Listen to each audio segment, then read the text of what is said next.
Beside అంటే ప్రక్కన, besides అంటే అడిషనల్గా ఉండడం అండి, అదనంగా ఉండడం అని అర్థం. ఎగ్జాంపుల్ చూడండి, Surekha sits besides Srilekha in the class.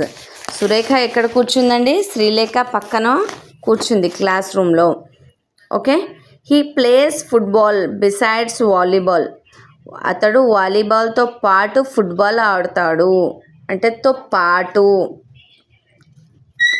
అంటే ఇది కూడా ఆడతాడు, అది కూడా ఆడతాడు. తో పాటు అని చెప్పేటప్పుడు మాత్రం మనకు బిసైడ్స్ యూజ్ చేయాలి. బిసైడ్ అంటే ప్రక్కన, బిసైడ్స్ అంటే అదనంగా, అంటే అదనంగా అది కూడా ఆడతాడు అనేసి మీకు చెప్తున్నారండి.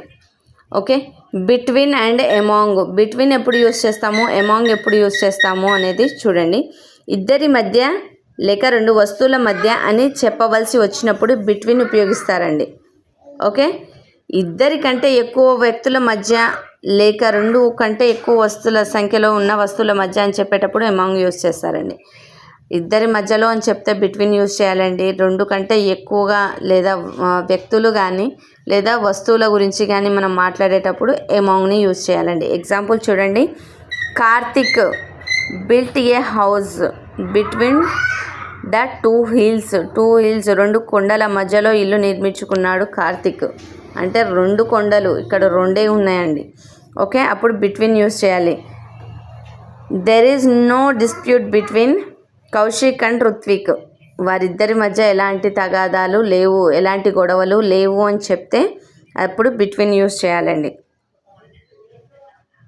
ఇక్కడ చూడండి, the boys quarrelled among themselves. అంటే తమలో తాము కొట్టుకుంటున్నారు, గొడవ పడుతున్నారు అని చెప్తే, అంటే ఇక్కడ బాయ్స్ చాలామంది ఉన్నారు, ఇద్దరు కాదండి, ఇద్దరు ఉంటే బిట్వీన్, ఎక్కువ మంది ఉంటే ఎమాంగ్.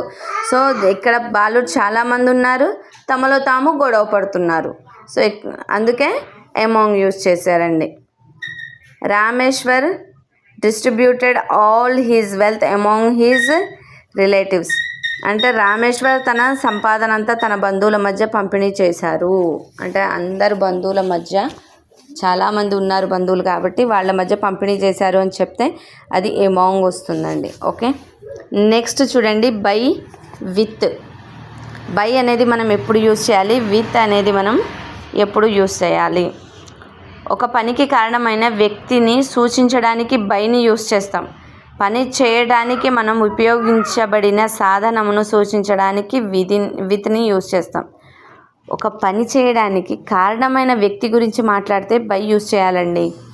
ఆ పని చేయడానికి మనం ఉపయోగించిన సాధనం గురించి మాట్లాడితే